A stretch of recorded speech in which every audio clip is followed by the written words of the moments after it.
अस्सलाम वालेकुम, कैसे हैं आप। आज मैं आपके साथ बहुत ही ज़बरदस्त एक साग की रेसिपी को शेयर कर रही हूँ जो कि हमने तवे पर बनाना है और ये बहुत ही लजीज और जायकेदार बनकर तैयार होगा। इस साग की रेसिपी को बनाने के लिए हमें जिन चीज़ों की ज़रूरत है उनमें मैंने ली है सरसों का साग 1 किलो। इसे मैंने अच्छे तरीके से धोकर बारीक बारीक काट लिया है। साथ में 3 से 4 अदद सब्ज़ मिर्चें कटी हुई, 3 अदद टमाटर बारीक कटे हुए, 4 से 5 अदद लहसुन के जवे इस तरीके से बारीक कटे हुए, नमक हाफ़ टी स्पून, कुटी हुई लाल मिर्च 1 टीस्पून, पिसी हुई लाल मिर्च हाफ़ टी स्पून। ये बहुत ही कम मसालों के साथ हम बनाएंगे और ये बहुत ही लजीज बनकर तैयार होगा। चलिए जी हम अपनी रेसिपी को बनाना शुरू करते हैं। बिस्मिल्लाहिर्रहमानिर्रहीम। एक तवा ले लें, उसके ऊपर 5 टेबल स्पून कुकिंग ऑयल शामिल कर दें, साथ में बारीक कटा हुआ लहसुन भी डाल दें। फ्लेम को आपने मीडियम ही रखना है।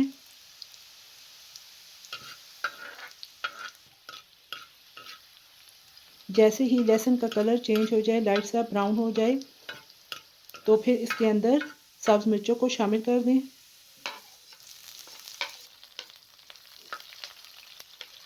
साथ में टमाटर भी डाल दें।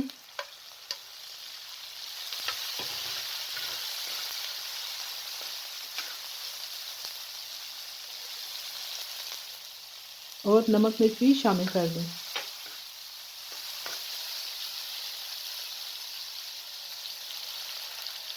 साथ में 3 से 4 चम्मच पानी डाल दें।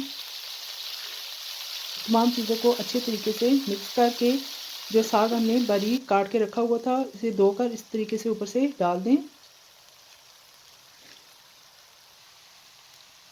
और साथ में तकरीबन आधा कप पानी का शामिल कर दें।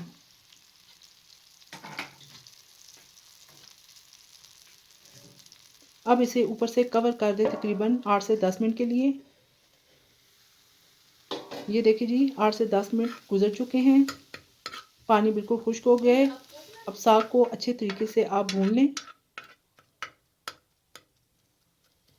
ये बहुत गला हुआ साग नहीं होता, लेकिन जायके के एतबार से ये लाजवाब साग बनकर तैयार होता है। अब मैं आपको डिश आउट करके दिखाती हूँ। ये देखिए जी मज़ेदार साग रेडी हो चुका है। ये खाने में बहुत ही लजीज और जायकेदार होता है। साग तो हमने बहुत से किस्म के बनाए हैं, लेकिन इस तरीके से आप तवे पर एक दफ़ा ज़रूर बनाइएगा और मुझे कमेंट बॉक्स में बताइएगा कि आपको मेरी ये रेसिपी कैसी लगी है। अगर आपको मेरी रेसिपी पसंद आए तो मेरे चैनल को सब्सक्राइब और शेयर कर दीजिएगा और बेल आइकन को भी प्रेस कर दें ताकि मेरी हर लेटेस्ट वीडियो आप तक पहुंच सके। इजाज़त दीजिए। अल्लाह हाफिज़।